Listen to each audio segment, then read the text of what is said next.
Ladies and gentlemen, boys and girls, Dying Time is here. That's right, we are talking 1982's Pieces. It's exactly what you think it is on Kill by Kill. Well, greetings and salutations, Internet. This is your old pal, Patrick Hamilton, coming to you once again from this no-name, it has to be American college. There's no way this wasn't, this was filmed in Spain or anything. No. Don't you see those ambulances that say Boston on them? This is the Kill by Kill podcast, where we are dedicated to celebrating the least discussed component of any horror film, the characters. We're going to unpack all the gory details of 1982's Pieces in the hopes that a poor co-ed's untimely end is just the beginning of the jokes that we can make about them. And as always, there's only one person that I trust, that when I tell her we need to keep this out of the press, what could happen to the college if everyone finds out, she will keep mum about it. The one and the only Gina Radcliffe. How are you doing, Gina? I'm great. This is a special day that we're recording this. This is the 3-year anniversary of our very first episode. Yay! Yay! So I did a little research. I wanted to know what the proper gift was for a third anniversary. You know, like sometimes it's lace or wood or something made out of crystal. Mm-hmm. And wouldn't you know it, Kawinky Dinky, the 3rd-year anniversary gift is a jigsaw puzzle of a naked lady. Who knew? So that is fortuitous. Happy anniversary to you, Patrick. Here's your naked lady jigsaw puzzle. Oh, man, my mom is going to be so pissed off if she finds this, Gina. And I can't, she's going to tell me to get a plastic bag. And you know what happens after that. Get a plastic bag, stupid. Oh, but the parenting gets worse after that. But we'll get to it. I don't want to alarm you, though, Gina. We are not alone. That is right. We have a special guest. She is a writer and now podcaster of her own. Her show, Let's Get Weirding, explores all of the nooks and crannies and spicy parts of Frank Herbert's Dune. The one and the only Megan Sunday. How are you doing, Megan? I am doing great. I am very, very excited. Now, you are an enthusiast of Pieces, because when we floated this out, Gina said, Megan wants to do Pieces. She told me she wants to do Pieces. A lot, yeah. We have to have her on to talk about Pieces. She is the Pieces person. Where on God's earth did you first see Pieces? I first saw Pieces as part of a 10-movie double-disc DVD set called Fright Night. Okay. Which also featured such classics as Kill Baby Kill, God Told Me To. Oh, that's a good one, yeah. That is a good one. Satan's School for Girls, which features very little Satan. Yeah. But lots of girls. The Night Evelyn Came Out of the Grave. Oh, that's not bad. And lots of Italian things, starring Erica Blanc, mostly, for the rest as of those. As you do. She's in almost everything and so, on here. That's true. So when you finally sat down to watch Pieces for the first time, how much of your brain leaked out through your ears, and were you able to mop it up afterwards, or did you just reinsert it via funnel? I just kind of left it around, just a big mess, like just puzzle pieces and blood and brains, and it was just all over. It's amazing. It's as if they only read what slasher movies were, but then just threw it all in there. They were like, I don't know. I hear there's supposed to be boobs. I don't know. We should have some red herrings. It seems more like as if they had only ever seen Giallo.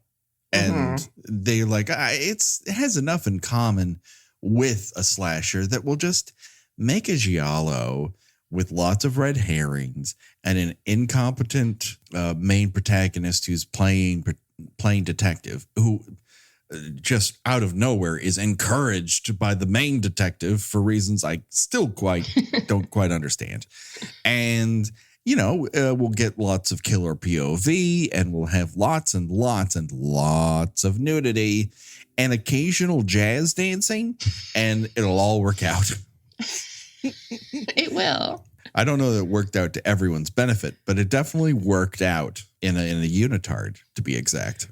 I have one very large issue with the jazz dance sequence. I don't know how much can I say. I mean, we haven't even started, but I assume. Well, let's put this out Okay. here. We're going into spoilers, right? If you have not seen Pieces, my suggestion to you is pause the podcast, delete it, watch Pieces, re-download the episode, delete it, re-download it again. Let it run on a loop if you're streaming, but don't listen to it until after you've watched Pieces. Or say, fuck it, I'm just going to listen to this and watch Pieces on my own accord because I have a Shudder account and I can do whatever I want. Just make sure to download the episode multiple times. That's what I'm asking people to do. That's the key element. You can absolutely enjoy the episode without having seen the movie, but I think you should see the movie. Yes, it's a high recommend from Yes. all three of us. Mm-hmm. Pieces is something you should see. It is available to rent. And if you have Shudder, and my God, if you don't have Shudder and you're listening to this show, what you up to? It's streaming right on there. You can either just watch the regular version or the Joe Bob Briggs version. Either way, you're golden, because this movie is something that deserves to be seen. So let's talk about it. Well, we can talk. We don't have to go in order. I could recount the plot, but here's the thing about Pieces. It decided not to have any. It's a murder mystery. Yeah, kind of. On a college campus where nobody ever seems to go to class. Everybody talks about fucking. There's one professor. These are One inexplicable professor. Like, no one should be talking about having sex with this dude, but everyone is. He absolutely comes off like a Will Ferrell character. Yeah.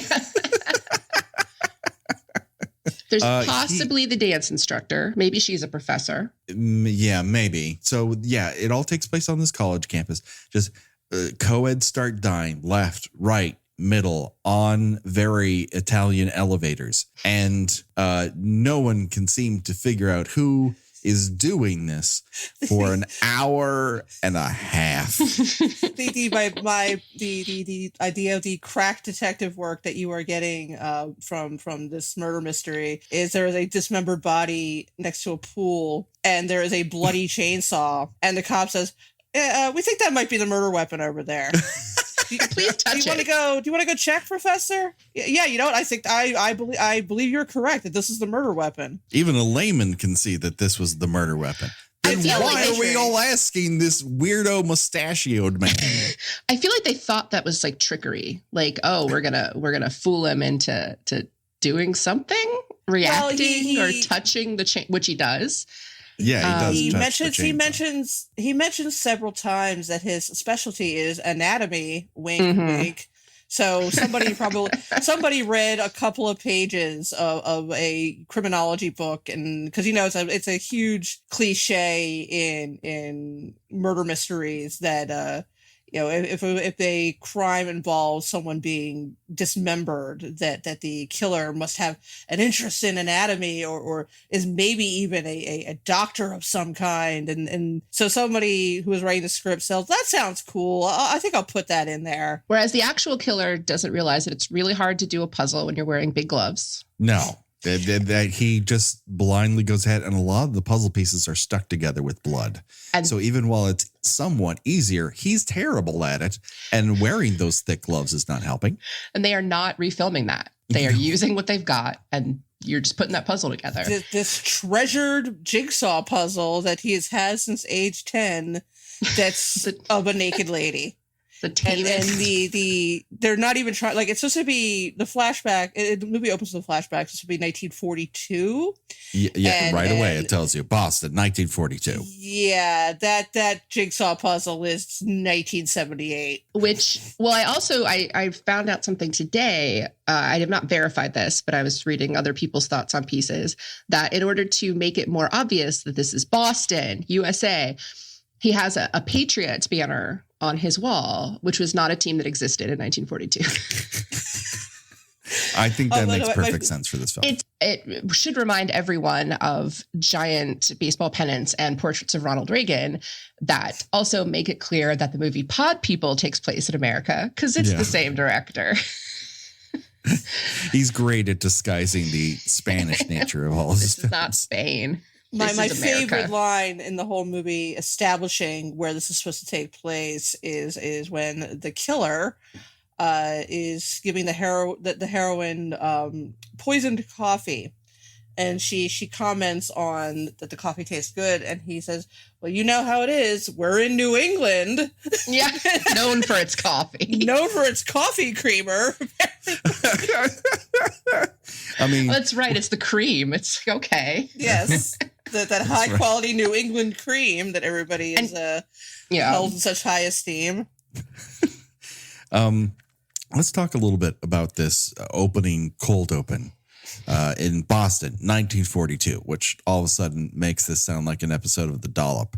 So mom barges in on her tween's bedroom unannounced and finds the worst thing you could ever see with your eyes. Him assembling a nudie puzzle. While Which singing. I'm trying to figure out where one would order a nudie jigsaw puzzle in 1942. Gina, it's at the Five and Dime. It's right behind the counter. You just have to ask Jimmy, can I please have that nudie puzzle? And then you slip him an extra nickel and it's yours. Is that like from like the same period where like, kids were didn't have to use seat belts and all that kind of thing? Yeah. You could drink from the garden hose, put together your nudie puzzle. That's right. You drink from the garden hose. You got brain death 5 days later, elephantitis. This was what life was like in Boston, 1942. It was during the war. There was meat rationing. Everyone was assembling nudie puzzles to beat the Germans. It's what we all did.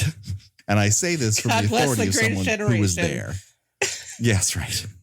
Because you are a Time Lord who just got here after completing your own personal nudie puzzle. That's how you accomplish it. That's how you step through the veil of time. You get have that to last- assemble the nudie puzzle You first. fit that last piece in, like a magical door opens and you step into whatever time period you wish to see. I just kick that star open like American Chavez and I ride the time stream wherever I wish.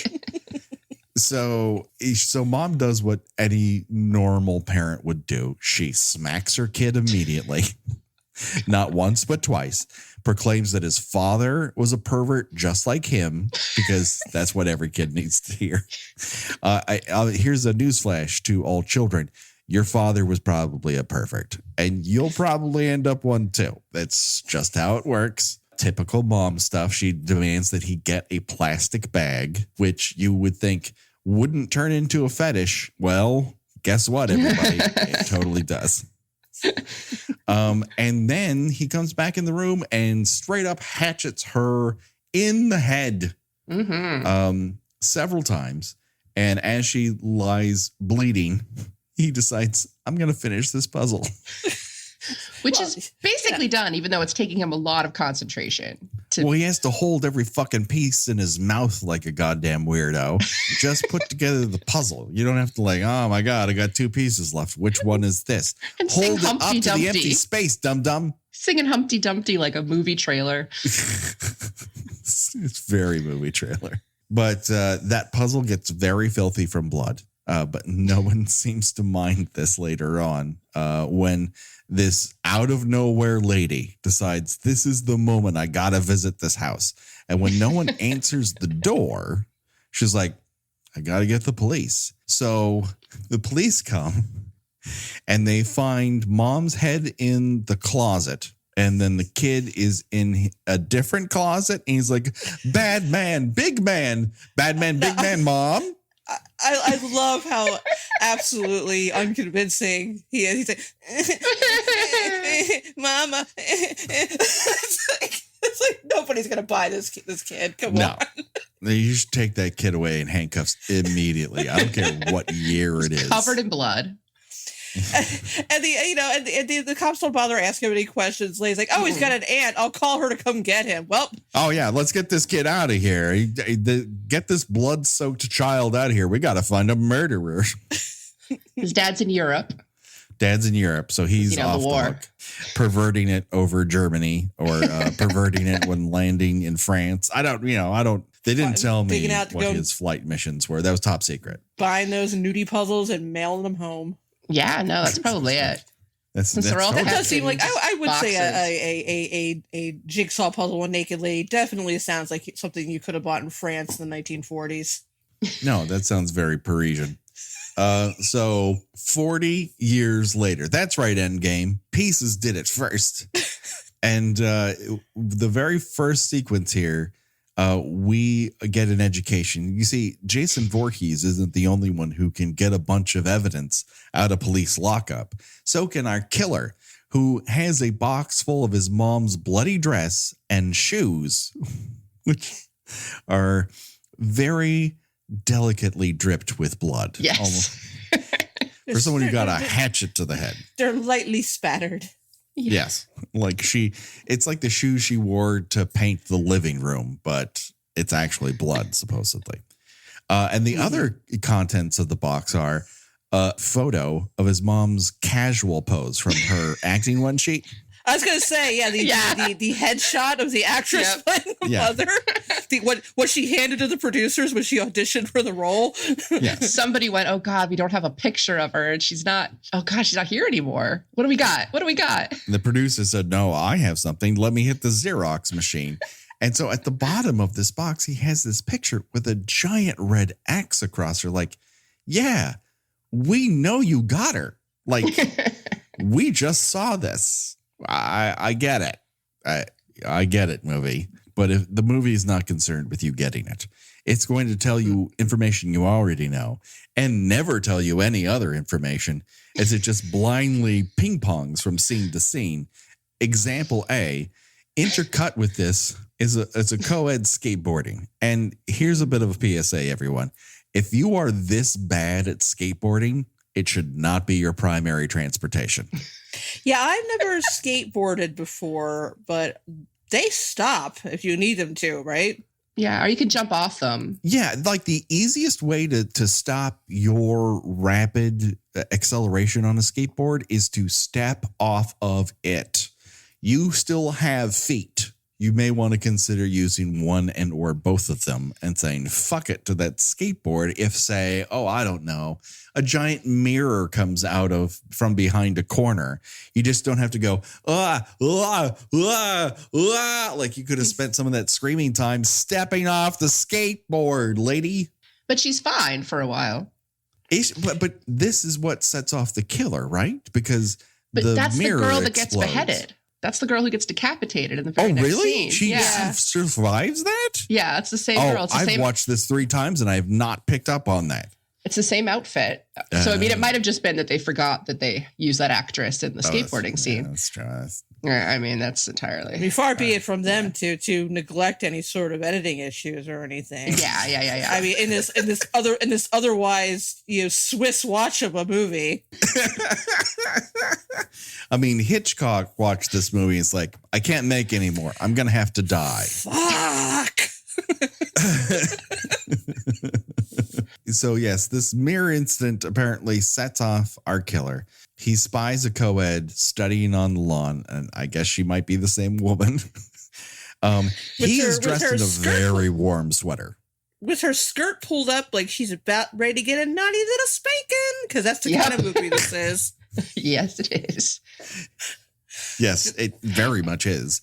And she's about to get a spanking. She asks when someone starts up this chainsaw, which is being operated by a man with the very heaviest of sweaters on. I can't, like, it's a chainmail of sweaters that he's wearing. Like some people, when they're digging up a dead body, like at Prom Night 2, you wear kind of an Irish sort of rich boy sweater, as I explained in that episode. Other times you're putting on the type of sweater that you want to get laid in, like in Friday the 13th Part 2. This is a very thick sweater to protect you from chainsaw ricochets, because after he says, no, I'm going to be done in just a second, you don't have to move, and the camera just randomly pans to the right for no reason, and they don't cut it out. They're just like, oh, no, keep that. We really need to know that there are bushes nearby. he just comes out of nowhere with this chainsaw and cuts off her head, which flies like a beautiful bird.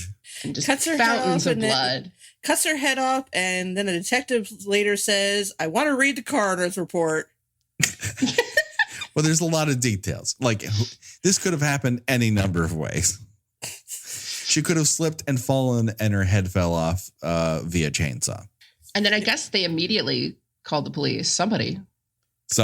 Probably our boy Kendall. Who knows?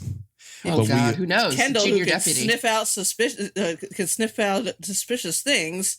Not so much, not fast enough that he could prevent the death of like 5 or 6 people, but otherwise he's a crack detective. Yeah, He's very busy, Gina. Well, that's true. He's got a very lot on his busy. plate. Yes. his dick is visiting every other dorm room in the entire college, and that takes a lot out of a guy. It's going to really dig into your studying time. I fully believe that someone could just go crashing through a plate glass window in their skateboard and survive. I cannot believe that Kendall is the campus Casanova.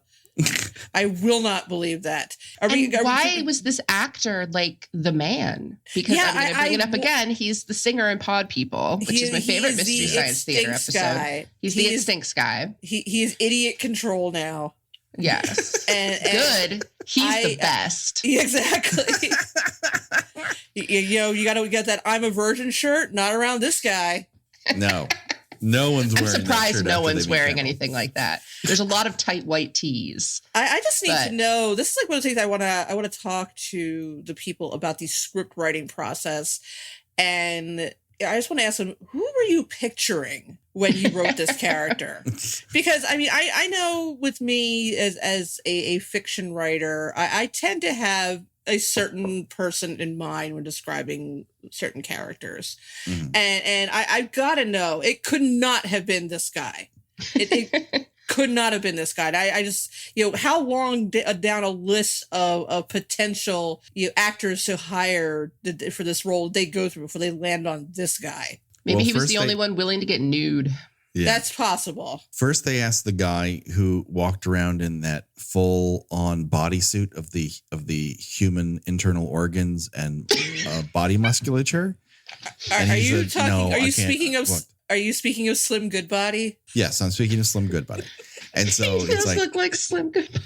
He does. Oh, no. And Slim Goodbody was already booked, so they're like, get me a Slim Goodbody type. He doesn't have to have that unitard. We can get him other clothes.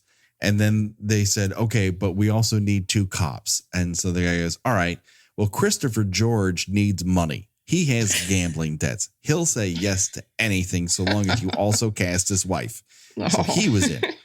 And then they said, all right, but his partner has to look exactly like Race Bannon from Johnny Quest. They found a guy, and they're like, all right, we've got our 2 cops. All right, I have to throw in one more. He's doing a one-man show. Leslie Nielsen. All with exclamation points. He's just riding down that big glittery L onto the stage. It was a very big moment for me when I realized that those were directed by the same person. that and Slugs. The same people are in a lot of those. And it was just like this. Of course it was. Of course, This is a trifecta of this man's work. Yeah, everything has a dreamlike logic in that it doesn't make any sense, and your dream should not direct movies. It's the same. And there's lots and lots of shots that a good editor could have maybe done something with. Yeah. So our 2 cops, Christopher George and Race Bannon, meet with the dean, who says, hey, listen, we can't let it come out that this dead girl's been chainsawed to death. We got to keep this on the down low. What would happen to the college? And everyone's like, listen, you don't have to tell me. Let's keep this murder quiet. Yeah, that's something that I have noticed in a lot of horror movies and murder mysteries that take place on college campuses, that they seem to think that it is possible to keep murders a secret. Yeah. and I don't think that's something that ever carries over into real life. Another one of my favorite scenes is when the dean, who is the best character, mostly because he talks like Phil Ken Seven, And also insists on pronouncing a character's name as Willard. Yes. He puts a lot of weird inflections on words where they don't belong. But there's a nosy reporter, as there always is in movies like this. Only one reporter assigned to a serial killer on a college campus. Just like there's only 2 cops assigned to a serial killer case. Because that makes that's about all you need. Well, homecoming's coming up, and everyone else is wrapped up on making sure the parade route is clear. Yeah, they emphasize a lot about how busy, how much too busy everyone is to really pay attention to this serial killer that is going around dismembering young women.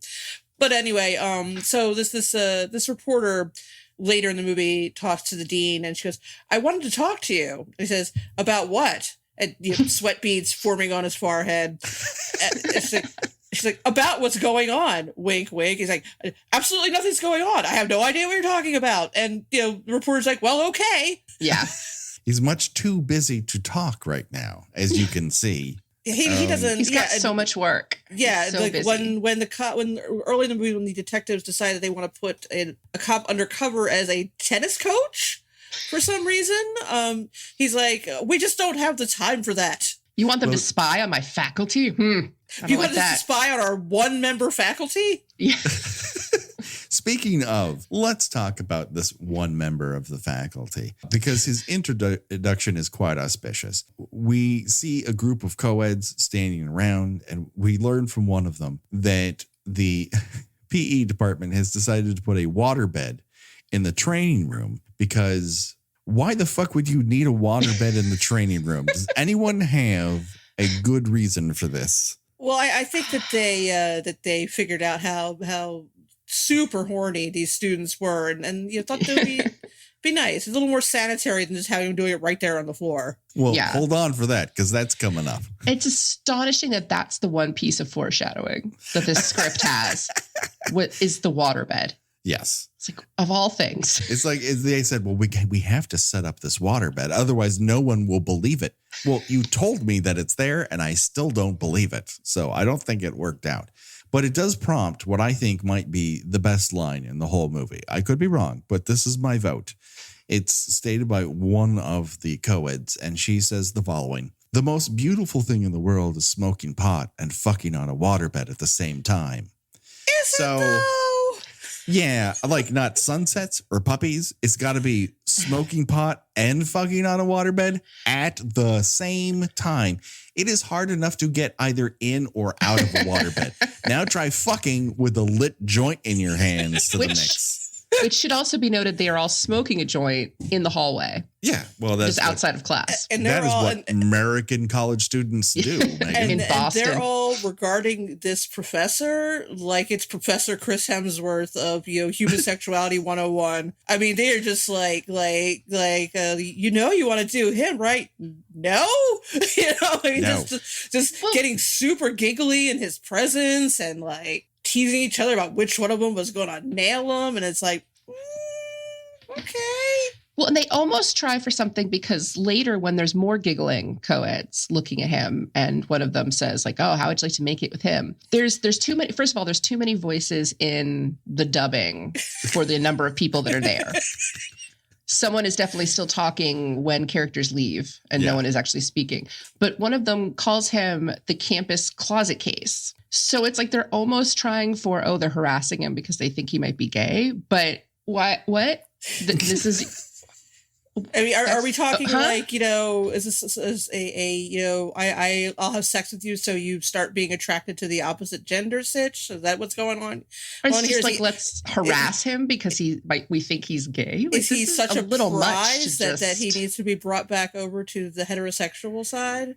That's right. We can't let that level of man meat go to waste. Yeah, no, that's just having sex with. We're not losing that one. No, we got. I mean, when you finally see him, you're like, oh, that is the paragon of hotitudes that I was looking for. Let's think about what we have though, as far as campus men. So we have Professor Will Ferrell, who seems very, very fussy, kind of always looks like someone just farted in front of him.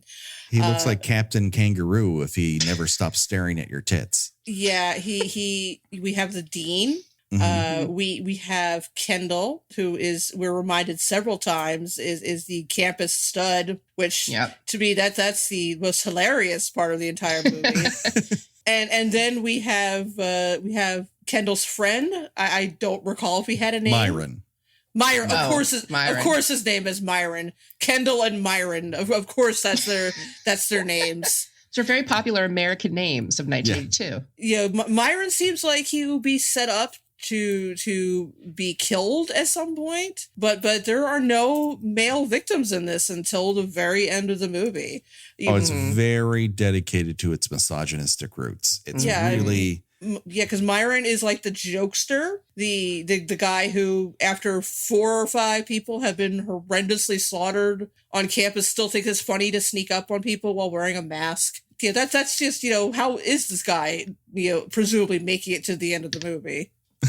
And the prevailing theory here is, from both the cops and from the scuttlebutt on school, is that, as the secretary later proclaims, it looks like an inside job.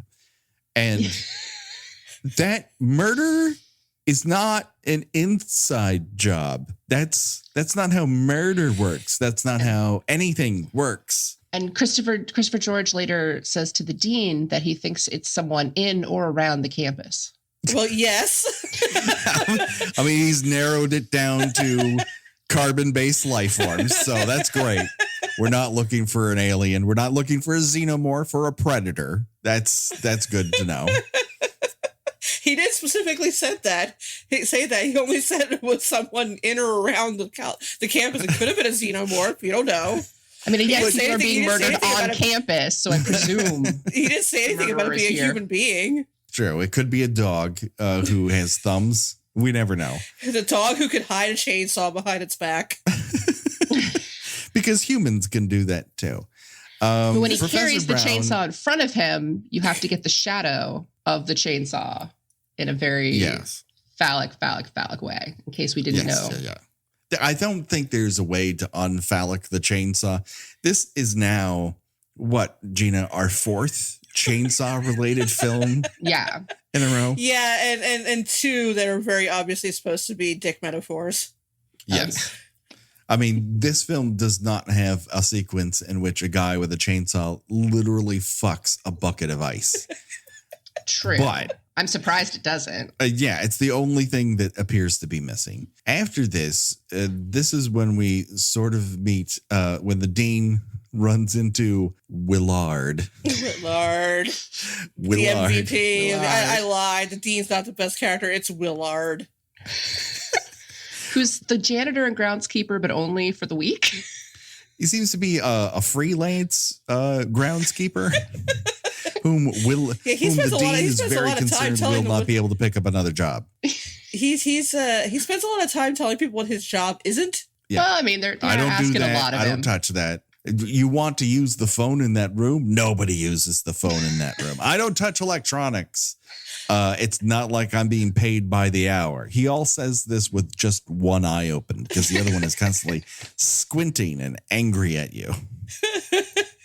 I don't know this actor's name. I only recognized him from Paul L. Smith. Paul L. Smith. Yes. Now, to me, I constantly remember him as Bluto from the Popeye movie. Which he is still playing, apparently, in this movie. He's definitely still playing no difference. He stepped off the set in Malta and walked right onto this playing Bluto. I mean, he does everything but shake a fist at somebody. That's the only thing missing. Mm-hmm. But he only has eyes for one thing, and that is his chainsaw. And he loves that chainsaw. He is in love with that chainsaw. Yeah, they think that this might be the worst use of a red herring in any movie I've ever seen. There's just no possible way it could be him. Yeah. No. Not since the weirdo goon from Student Bodies have we had a more obvious red herring that's probably not the actual killer.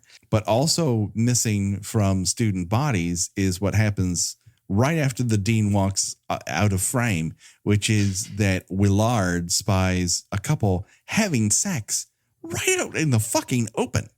Like, does this college not have closets? You have rooms, people. You don't have to fuck in the middle of a park. Not like 5 feet away from probably a murder scene. Yeah, the guy has a chainsaw. Like, the chainsaw gets me off. Yeah, this is another one of those movies in which the people are remarkably laid back about the fact that there are people being murdered. Yes. Like there are no scenes. Like, I mean, if you, generally speaking, if you have a murder mystery, there is usually a sequence of people being frightened, like people locking their doors or leaving town. Nope, nobody cares. They're okay. That's college life for you. Someone just gets dismembered every now and then. I got a final to take, man. It happens. Like, sometimes people get hurt. It's like that sequence in I Know Who Killed Me, when she's on the bus and her finger falls off and the guy goes, shit happens. Yeah. Oh, God. No one seems like upset that these characters have died. No one's gossiping.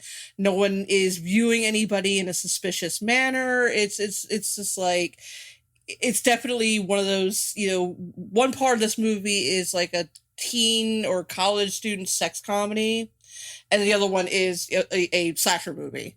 And they, at no point do they ever actually overlap with each other. It spends a lot of time straining credulity. And part of that is it spends so much shoe leather trying to make people believe that anyone, male or female, want to sleep with Professor Brown. I mean, it could have spent all that time funneling its energy into making me think, oh, this school is in Boston and not Spain, or the moon. Either would have been more convincing than constantly seeing European street signs in the background of every other outdoor shot and going, it's Boston, everyone. Look at that sign. I mean, what's harder to buy, that people would want to sleep with Professor Brown or that people would want to sleep with Kendall? Nonstop, all the time. Well, Kendall has, and we see proof of this, has a very large schwanz.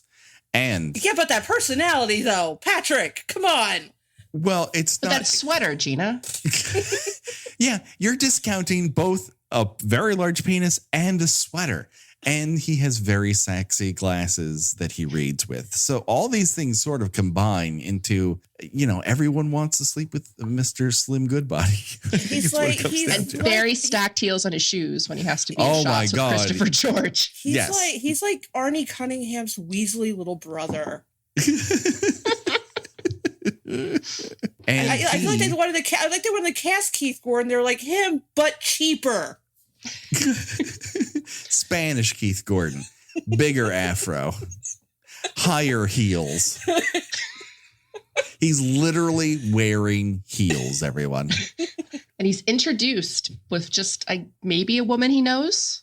I don't know if they've actually ever spoken. Oh, yes. They don't speak to one another. They pass a note. And she very clearly states that she would like to have sex in the water. And the only one who can make this happen is him. Couple quick notes. Longtime listeners will understand this. Water doesn't help with sex, everyone. You need lubrication for sex to be pleasurable for everyone. And water actually takes that away.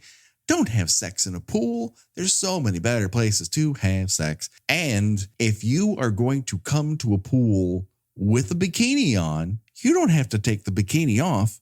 You're wearing a bikini.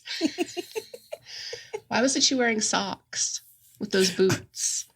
Why does it take her 5 minutes to take off her pants? Well, look at those jeans. Those are painted on. Why does she not know? Why does she not know to duck out from under a pool net? Yes, this. Why does she tie her hair up?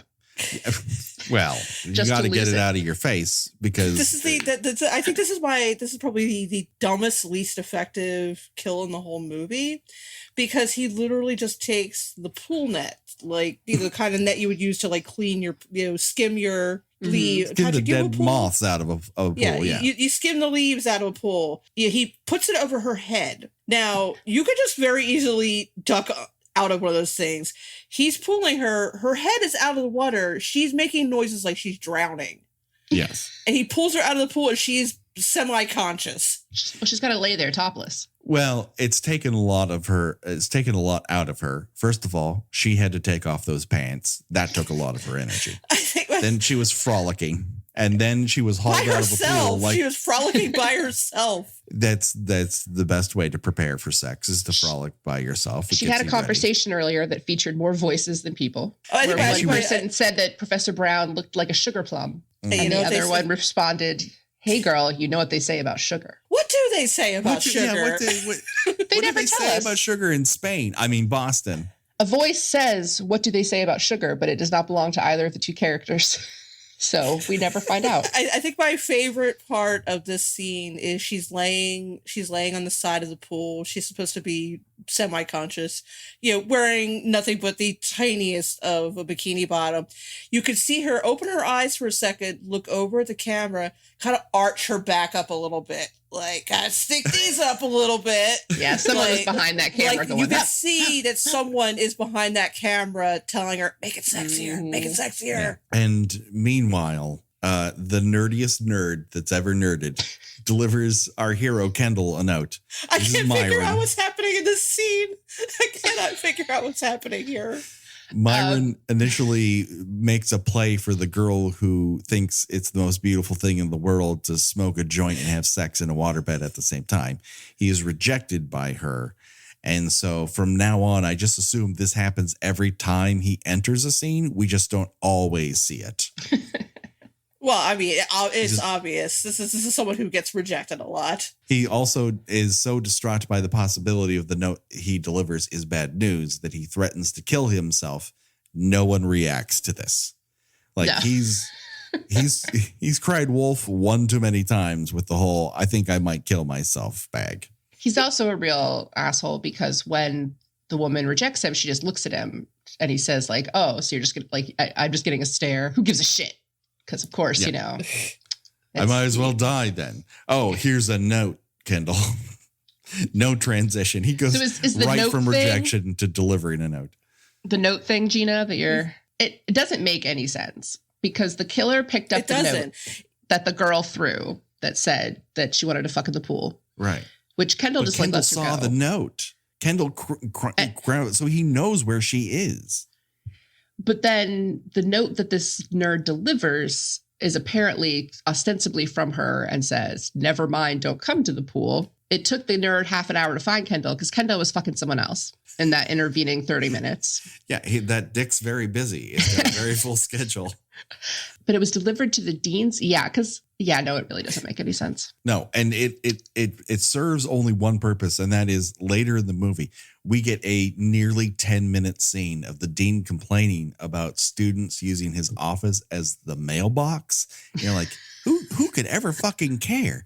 There's people being chainsawed to death on campus. I think we have bigger fish to fry, dude. The police are asking him questions, and he's going, "Is this really necessary?" Come Oh on, yeah, guys. he's annoyed at this. At this Like every intrusion. extra on an episode of SVU. I have to get back to work. Yeah, The police are Go talking on. to you. yeah. What did you say? What did you say your name was? Detective. My phone is ringing. I'm just gonna walk away. I gotta go.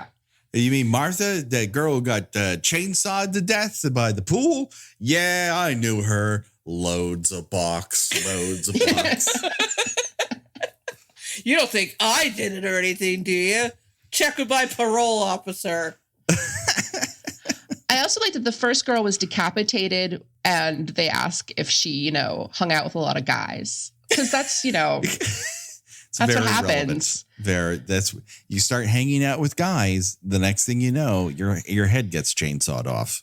I will say one thing that I do find very disconcerting about the whole movie is that they always refer to the students as boys and girls, which I guess they didn't want to say men and women or just the students, but it's just they're like, "Oh, do you think it's one of the boys? Oh, we got to get a couple of undercover cops, girls." It's like, just say they're college students. Like, stop saying boys and girls. Yeah, they say Yeah. they got to get a couple Boy- undercover cops. They get one. Because it's volunteer, apparently, which, Because her I'm pretty sure they job can is tell boring. you have to When be you have undercover. an international tennis pro that everyone knows from her tennis playing, you don't need a bunch of other cops. But she's also a gonna- cop.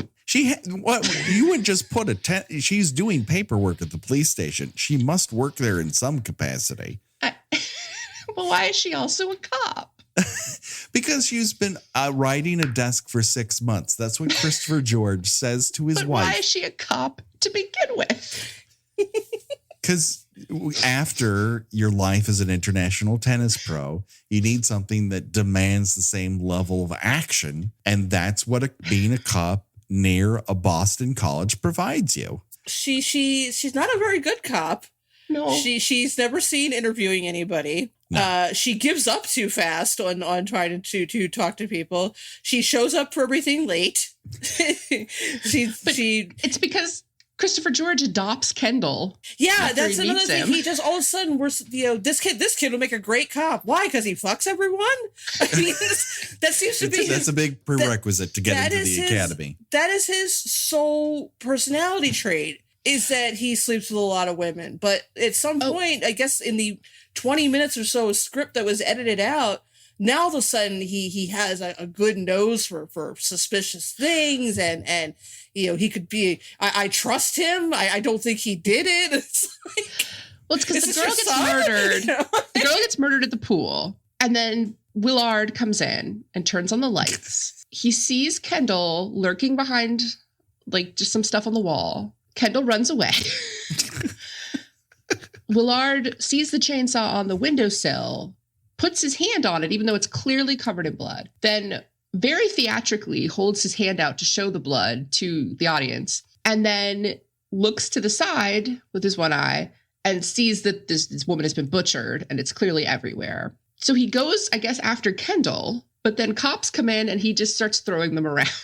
Well, what we get here is a mini Wild West stunt show because Kendall hits him with a breakaway piece of wood that does nothing. Willard is made of steel. Nothing can harm him. One cop gets thrown into the pool that's semi-translucent with blood. And then we just get a lot of believable fisticuffs. A lot of headbutting happens in this sequence. He was rehearsing. He was in rehearsals for Dune at the time. He had to throw people around. That's true. And then finally, Race Bannon puts a gun to his head and says, if you don't stop, I'm going to blow your brains everywhere. It also should be noted when the killer stalks this young woman in the pool, he hides behind a pole. And then later, Kendall attempts to hide behind the same pole. And neither of these people have they can't tell width. I don't understand why they think they can hide behind a pole. He's also not a subtle killer. As I just mentioned this to Gina earlier, he's dressed like Darkman. Yes. And no one ever seems to notice. He walks into the pool and the girl goes, Kendall? Like, no. Yeah, he carries a chainsaw around with him, and nobody. He manages to get onto an elevator. He's literally holding a chainsaw behind his back, like a bouquet of flowers. Like he's the Windex killer from The Man with Two Brains, which we managed to get through Dream Warriors and not mention the fact that Merv Griffin was the Windex killer. And then Merv Griffin, and there's Windex in Dream Warriors. So I'd like to apologize to our audience. He just always loved killing.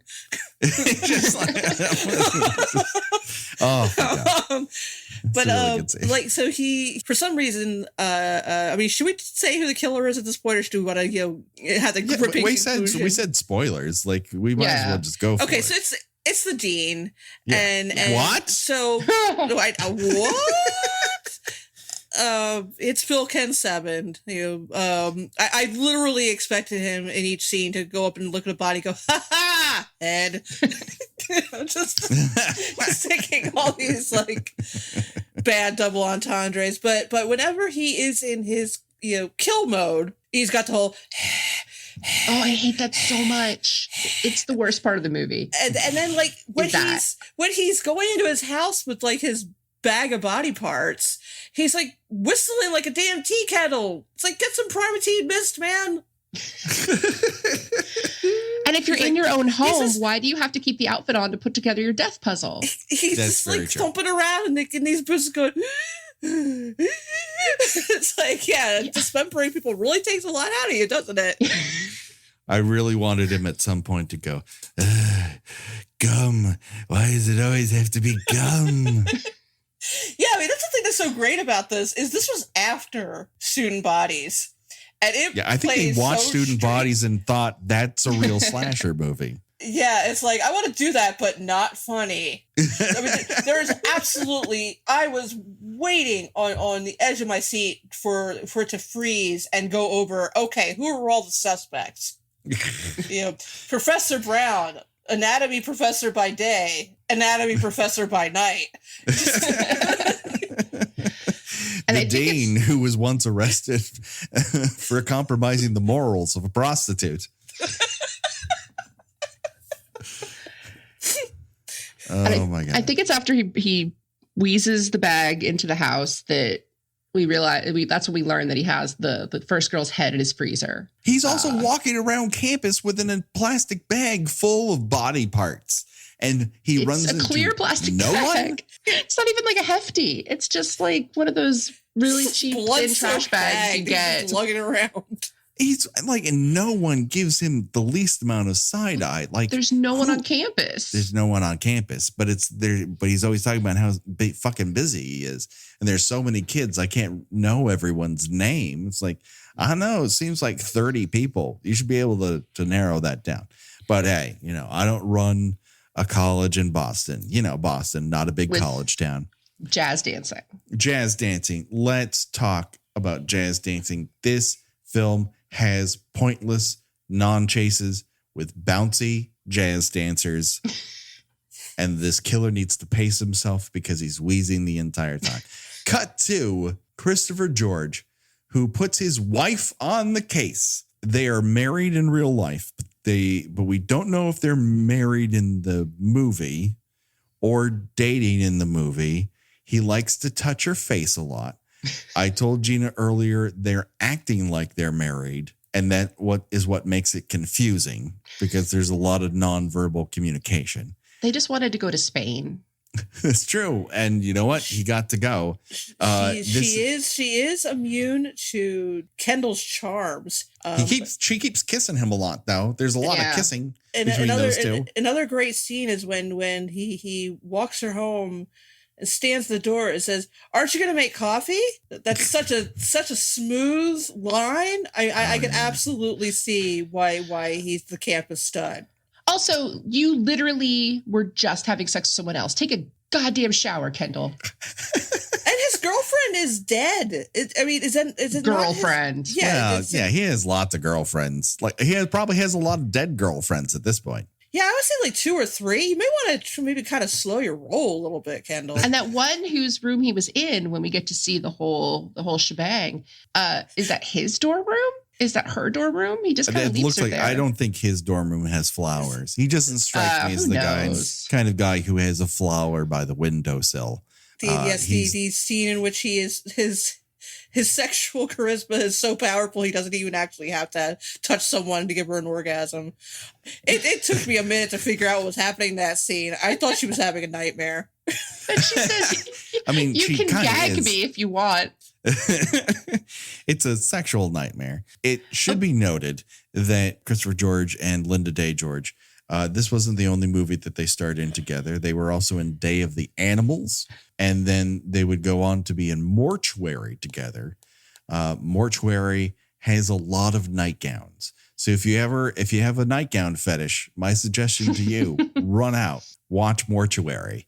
See one of the girls from the Waltons get naked, because that's something that happens. And Linda Day George wears a lot of nightgowns in it. She is awesome in my mind. She has that hair that bounces and behaves in the most late 70s to early 80s possible way.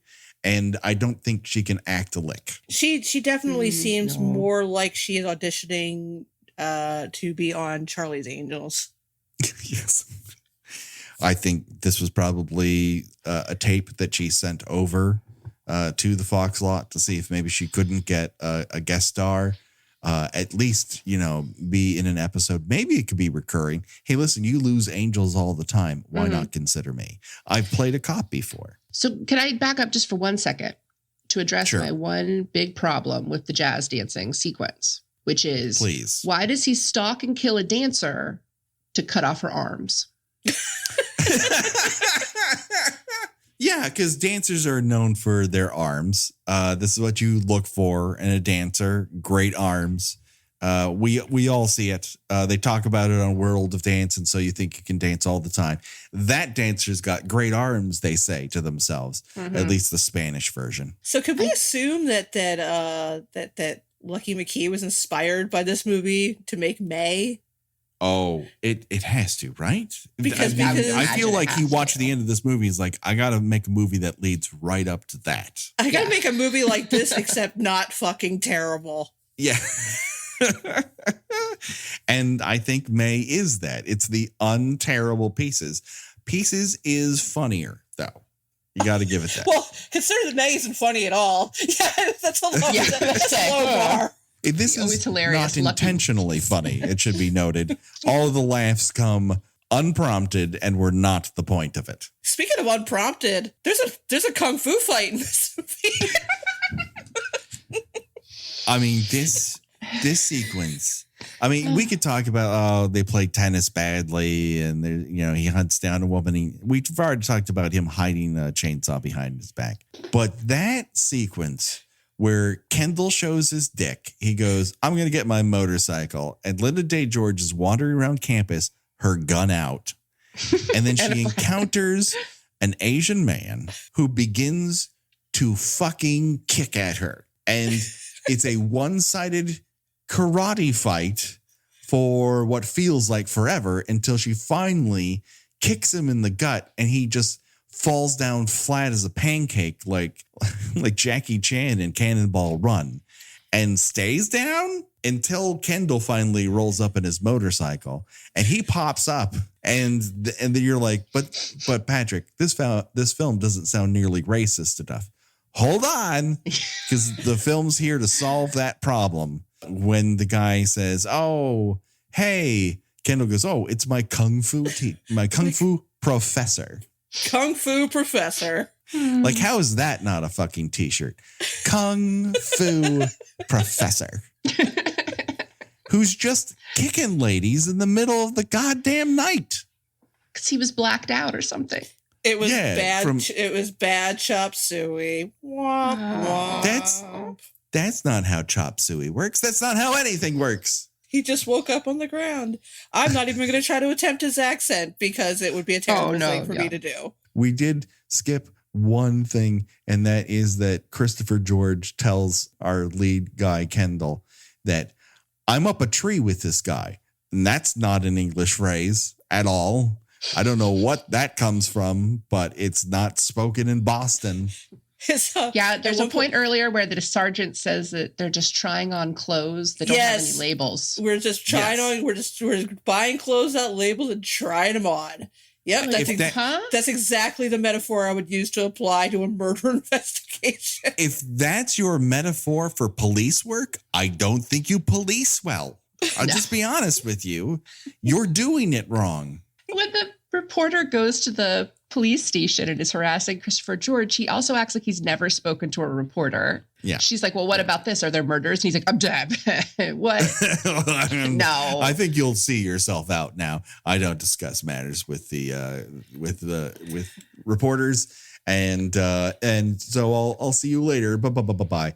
So that reporter decides to show up on campus and then goes to the training room. The training room with the waterbed, a twin-sized waterbed. In the middle of the room. In the middle of a room. Which somehow did not have people fucking on it when she got there. Or smoking pot. None of it. It's just, and then you have a slow motion. And I'm not meaning that it just doesn't go apace. I mean, the entire sequence takes place in slow motion of one guy dressed like Darkman, as Megan denoted, attempting to knife somebody with a rubber knife until finally we get that. A rubber knife that bends many times on camera, but we don't have that slow motion camera for longer than a night. So we got to get this done. And finally, he knifes her through the back of the head and it comes out of her mouth. And we get a lot of waterbed knifing. Lots of blood in the waterbed. Yeah. I like that he uses the knife for that. Like, I'm not using any of your parts. I'm not taking out the chainsaw for you. Like, you don't deserve a chainsaw, ma'am. Well, I mean, you can't always have a chainsaw at the ready. He's got a brand. That's right. I guess he doesn't think, well, I think he hunts people based on their parts. So if he doesn't need her for specific pieces, he's just like killing for sport. So then it's just time to have fun with a waterbed. And she's not even, I don't even know what she thinks she's accomplishing, because she is just wandering around trying doors. It's the middle of the day, and he's apparently wandering around campus doing that breathing. No one notices. At least the sequence, is this, when is the tennis player get? Is that before or this after? That'll be after that. This is after Kendall walks Linda Day George back up to her room, and he goes, "Aren't you going to make coffee? Aren't you going to allow me to hold your boobs on the outside of your shirt, just over the shirt action?" And she's like, "Nope. Put that penis away. You smell like several other women. Please stop." And then he turns and Myron's there in that crazy Wolfman mask with the eye hanging out. And I assume that Myron gets a jump scare from everyone he meets who isn't rejecting him. And then we cut to a shower scene, as you do, with Bad at Tennis Girl, who is wearing some very baggy silk underwear that no one should play a sport in. It's going to rub you the wrong way. That's inappropriate underwear for tennis. I'm just going to put it out there. It's not a judgment. It's just I've learned from experience. Tighter underwear for tennis. I like that all of the kills are mostly begun by the killer annoying women who are trying to do stuff. Like the first girl is studying and there's the chainsaw. The dancer gets freaked out because she's practicing alone, hears something, just starts to get completely changed and pack up all her stuff, even though she's supposed to be very afraid. And then this girl is trying to just practice tennis, and then loud music starts playing, and she's just like, well, I can't practice tennis with loud music playing, so I guess I'll go take a shower. And she does. She showers very aggressively. She never puts on a shirt. And then she is chased around this locker room by a man with a chainsaw. And then she hides in a bathroom. And when the killer chainsaws through the door, we then get a shot of her peeing her pants. But very obviously, the effect is being done by a squeeze bottle that she squeezes with her thighs. They saw The Man Who Fell to Earth. And they said, you know what this movie needs is a reaction shot where a woman pees herself because she's so scared. Yes. And they got it. If by squeezing your thighs together and pushing a squeeze bottle together is approximating pee. And then she's done be murdered. We discover this when Willard is confronted by Kendall and Linda Day George. And they're like, "Why is this music on?" And he's like, "I'm not in charge of music." Squint. It's like, we need to make a call. Can't use that phone, Squint. Also, we learned earlier that he was released because there was no evidence. So he just came back to work. Well, yeah. I mean, you're a freelancer. You kind of have to listen. If you totally yank out on a gig just because you were accused of murder, that's going to follow you around. It's true. It's a very small community. Very small community. Boston, not a big college town. If he wants to get picked up by another college in Boston, he has to play straight. Kendall, as he does, finds the dead body, puts his hand in blood because he's going to make a great cop someday. And every cop knows touch bloody things. And then we get a sequence in which Linda Day George yells "bastard" 3 times. Oh, this was her. You could tell this was her moment. This was her Marilyn Silkwood moment. She really just gave it her all. Yes, for your consideration, Linda Day George yelling "bastard" 3 times. Unfortunately, not nominated for an Oscar that year. I think she was probably top 10, is my guess, of people yelling bastard on screen. It needs to be seen to be believed, to be honest with you. It is crazy with a backwards K. Yeah, if you don't want to watch this whole movie, and I do recommend it. I actually recommend watching it. It'd be a good group watch movie. But if you just want to see that one part, all you have to do is just go on YouTube and look up Pieces Bastard. and you will see about a 26-second clip of just that scene. Oh my God. Cut to Linda Day George trying to get backstory on the dean from Professor Brown, who is no help. So he continues his streak there. But we don't have to wait long. Kendall's right on her fucking 6, like he's stalking her. But he's also a complete weenie, and we know he's not the killer. So why still make him seem like a killer who's following somebody around? I don't know. The movie doesn't either. So shit just happens randomly. She's like, I gotta go see the dean. And he's like, oh, he always goes to Portsmouth or Amherst on the first day of the month or some shit like that. Yeah, sure. Why do you know that? Why would anyone know this? Because only 30 people live on this giant fucking campus. That's why. Well, and earlier when she asks Professor Brown to walk with her, and he says, it's broad daylight. It's like, that's when everyone has been murdered. All but the pool girl, yes. Yeah, everyone else has gotten it in the middle of the goddamn day. They're still trying to push that it might be him. Like, well, see how cold he is. It's like, no, come on. Look at him. No.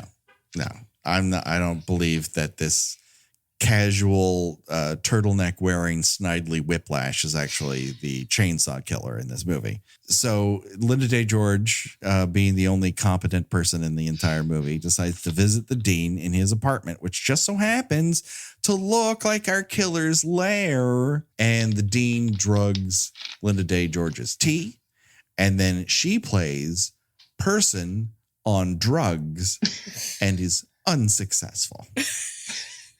He has the craziest tile in his kitchen that I've ever seen. It's these tiny little tiles that have like medieval animals on. I don't even know what's happening. Yeah, I listen, whenever this college was built in Spain, Boston, Spain, the decorating is just out of town. So Kendall has been told by Christopher George, go with Lieutenant Race Bannon and do all of this homework where you go and try to figure out a lead for us, because this guy has got me up a tree. So at some point, Lieutenant Race finds that the dean saw his mother get killed at a young age, and it must have messed up his mind. But Linda J. George is with the dean. Oh my God, we've got to hurry. Even though they were eating Wendy's. Yes, I did American enjoy that Wendy's placement. Wendy's, like American. Right with it. Right. And there's no actual food because they just shipped the wrappers over to Spain. He's just sort of digging in an empty fry container. Can you mail me a bag? Is basically what this comes down to. It came in the same package as the portrait of Ronald Reagan. Yeah.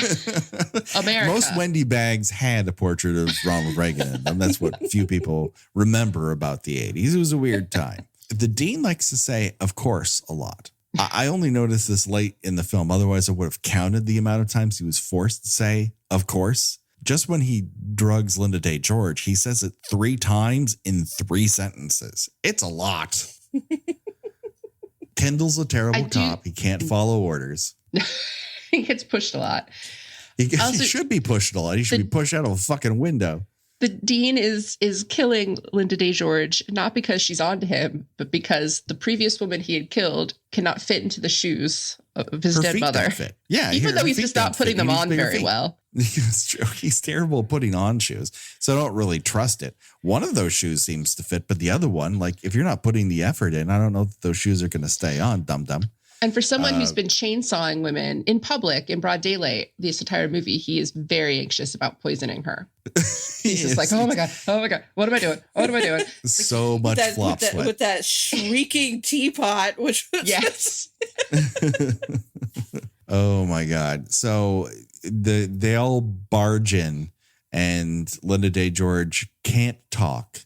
She can barely sit up, and she is feverishly telling them with her eyes, "Look over there, dum-dums. Look over there, dum-dums," and nobody can do it. So all the cops leave the room, and then Kendall's like, "I'm going to walk this drugs off of you." Decides to just pick her up and walk her around. Like, that's not how this works. I love that Detective Race Bannon basically like walks out of frame for about 7 seconds, comes back in. There's no sign of him. I looked everywhere. It's like he lifted up a couch cushion. Nope, not here. No, he's gone. He's off. He's Took gone off like the a wind thief in this the way. night. And so when all the cops leave, this is the dean's opportunity to attack. And you get a lot of on top of me, now I'm on top of you sort of wrestling. A lot of grunting, a lot of heavy breathing. A lot of grinding up against Kendall's pants, I guess. They have just dropped poor Linda George to the floor. Oh, she just flops to the ground. They're like, "Fuck off. I'll get your feet later." So, and then it just goes on and on and on and on until Christopher George re-enters the action, pops a squat, and shoots the dean right between the eyes. That was his audition for Bond. He gets real low.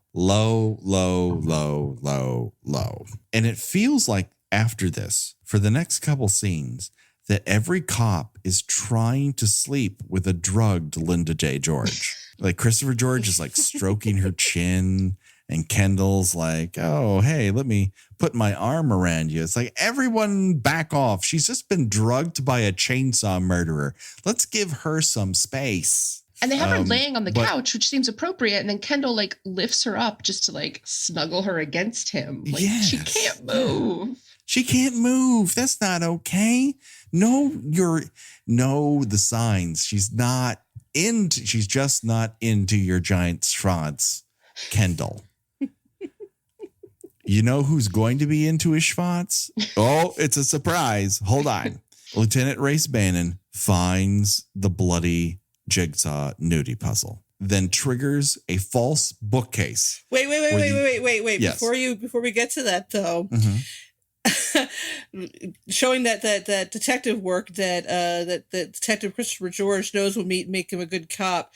Kendall looks at the puzzle and said, "Wow, he must have been some kind of freak, huh?" Oh, you think? Was it the nudie puzzle? It wasn't the chainsawing 5 women to death that made you realize that this guy must have been some kind of freak. It was that he had a naked lady puzzle. Yeah. It's also that's what puts it over the top. In the far shots that it is in the close-up. It's very chainsawing 5 women, red-blooded American man, nudie puzzle. Oh, Whoa. I see where this is going. Yeah, why is he English? Hello. I don't know why anybody's anything in this movie.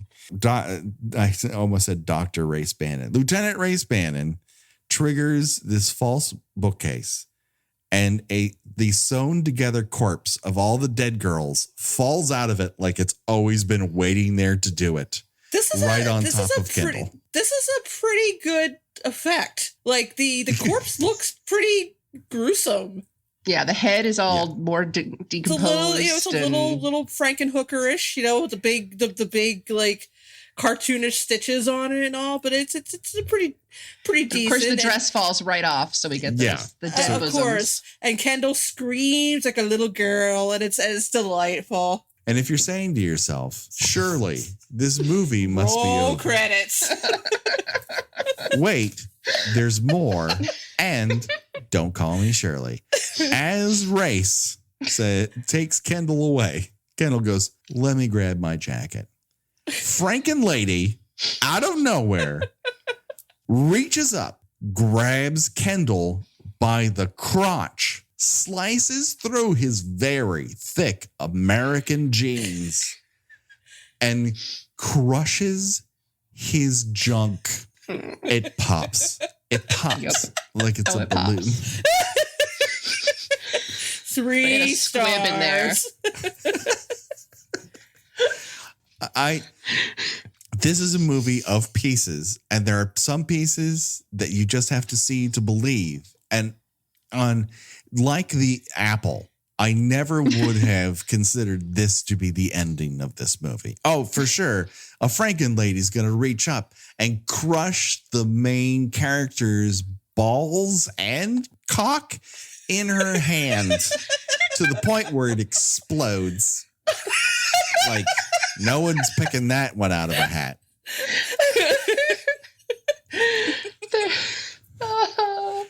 I mean, that's something that happens in the movie. And then the last shot is him cross-eyed, like he just got hit in the nuts with a wiffle ball bat on America's Funniest Home Videos. And then movie's over, everyone. If you think this is bad, just wait until you hear the behind the scenes of this sequence. It turns out that the actor playing Kendall was injured during the sequence because in order for the Franken lady to cut through the jeans, they taped razor blades to her fingers. Good heavens. And she managed to cut into him while they got this shot. Oh my God. So Lord. There's real genital mutilation happening in this sequence as well. That's Pieces, everybody. Anything On that note. on that very crushed, popping sack of balls note, anyone have any last words to say about 1982's Pieces? Everyone watch Pieces. It's great. Watch Pieces. Try not to judge any of us, because certain movies I am averse to recommending to people. Like, you know, I went through my Clockwork Orange phase when I was a teenager, and then I realized, oh, I should probably stop recommending this movie to people because it looks like it's a poor reflection on me. Mm-hmm. And I don't want this movie to poorly reflect on me. I mean, it's terrible. It's ugly. It's super sexist. It's pretty much like every like the worst aspects of 80s slasher horror. Everything is present here, but at the same time, it's just you got to see it. It is just the Kung Fu Professor scene alone. Yeah. It's just, there's like 5 different movies going on here. Well, and that was only because one of the producers had just done a Kung Fu movie and was like, that was pretty neat. Let's put some of that in this movie. Like, no, yeah, a lot of the movie feels very much like they saw it in another movie and thought, well, let's just put it in here. Does it organically go with the rest of the movie? Well, no, but we're going to put it in here anyway. Yeah, and by works I mean no, it doesn't. But I think that but it does though, doesn't it? Yeah. I mean, it works. It works on its own plane of existence. Yes, yeah. It is bonkers, as the kids now currently say. It is one of those movies that is unhinged from any desire to tell a competent story. And you're just along for the ride as it skips from scene to scene without motivation to without motivation incident. And it is completely nuts, horrifically sexist and misogynist on top of it. But also, you do get to see Kendall's dick. So I think it all works out. And again, with it being misogynist, it ends with a dude's balls exploding. Yeah. I mean, really, what better way to end such a misogynist movie than having a character who's, I can't even say his predominant trait, his only character trait is that he sleeps around, you know, in the end, his balls are turned to paste. I mean, I'm surprised that no one gave him like a little junior deputy badge at any point. Oh, that would have been great. A little sticker he could put on his parka. Yeah. You're my little buckaroo. So let's play an old favorite called Choose Your Own Death Venture. So of the deaths that are provided to us in this motion picture, if you had to die in one of those ways, which one would you choose? And why? Up in the offerings this evening, we have hatchet to the head. I included skateboarding into a large mirror because I didn't realize that person survived that incident, because the movie certainly doesn't telegraph it, but let's put it in there anyways. Then we have chainsaw decapitation, chainsaw after swimming, knife to death on a waterbed, chainsawed in half, shot in the head by Christopher George, and then getting your crotch ripped and balls exploded. And so, Megan, as our guest, I choose you to go first. Oh, no. I'm probably going to say chainsaw decapitation because that one was over pretty quick and she didn't have to get, chased around a studio or dragged to death by a skimmer. No, but you're going to have to hike up your dress if you're going to want to attract that murderer because he's looking for both heads and other body parts. Yeah, you got to have that saucy little schoolgirl thing going on. Yeah, that's part fine. And parcel. Yeah, okay, no, that's fine. All right. She had nice feathery hair too. She has one of those large, overwhelming bangs that curl back under that I don't really understand how work in real life.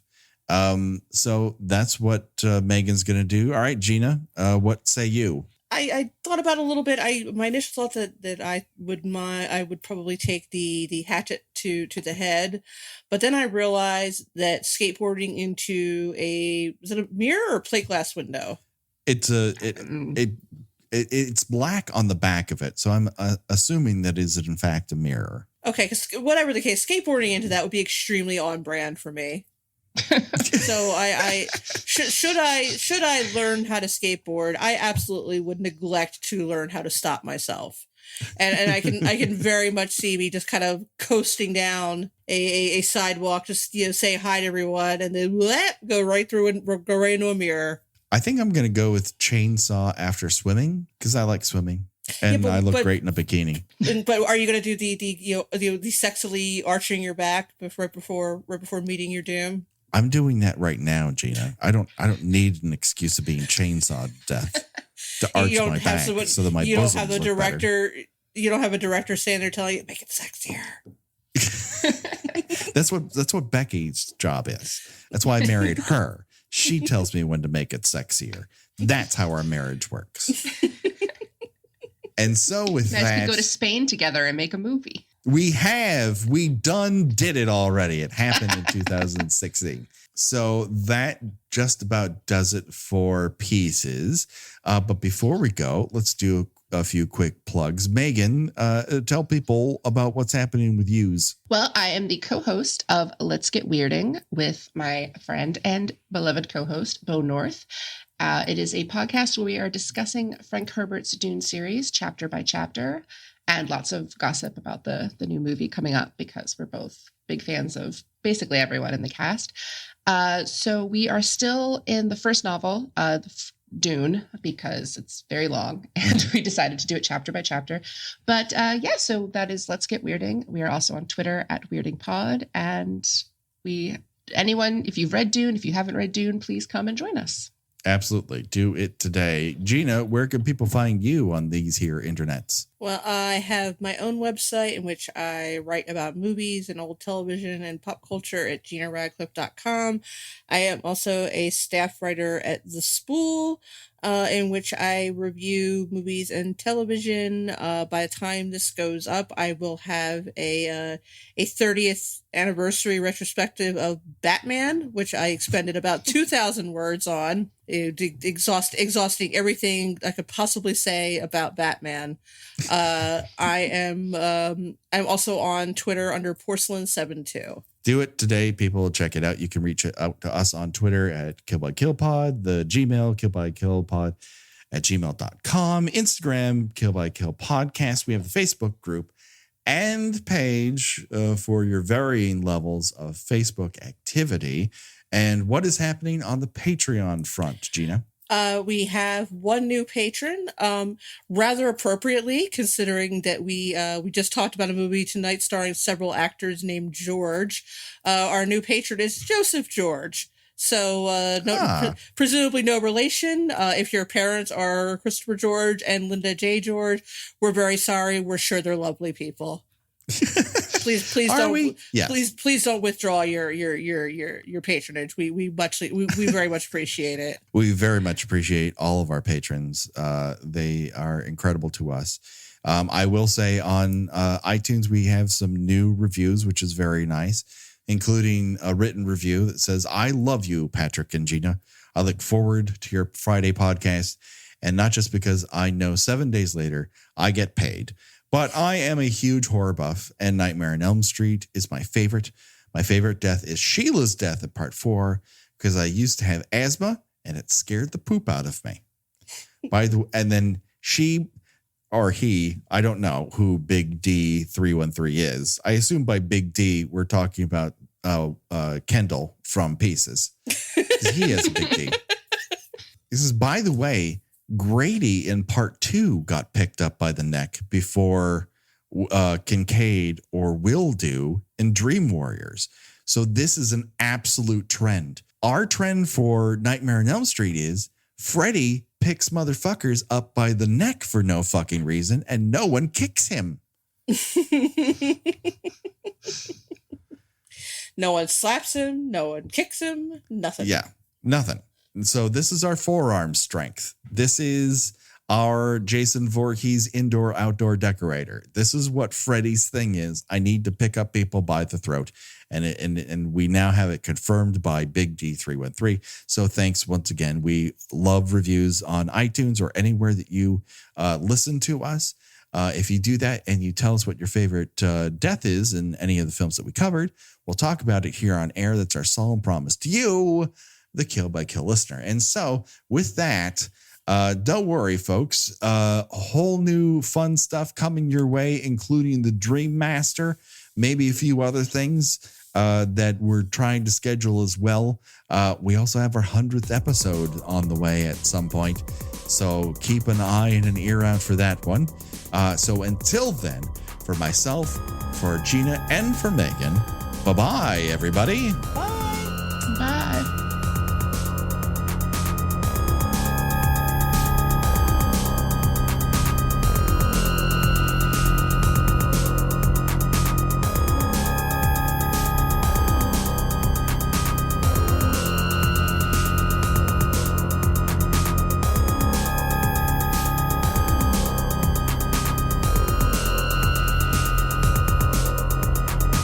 Kill by Kill is produced by We Write Good and is intended for entertainment purposes only. A Nightmare on Elm Street is owned by New Line Cinema. No infringement is intended.